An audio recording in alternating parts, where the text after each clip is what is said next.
Fashion Show di pembukaan KKSX Digifest South Sulawesi Digital Festival.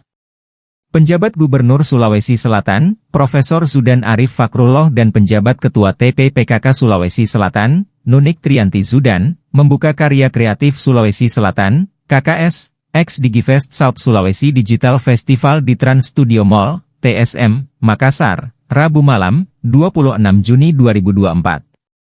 Malam hari ini saya memberikan apresiasi yang tinggi untuk jajaran perwakilan Bank Indonesia. Pak Rizky, terima kasih acaranya, bagus sekali, kata Profesor Zudan. Kegiatan yang dilaksanakan oleh Bank Indonesia hingga 30 Juni 2024 mendatang ini mengusung tema, Coto Makassar, atau Collaborating Creative Economy and Digital Payment to Make South Sulawesi as Advanced Region.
Download Tribun X sekarang, menghadirkan lokal menjadi Indonesia.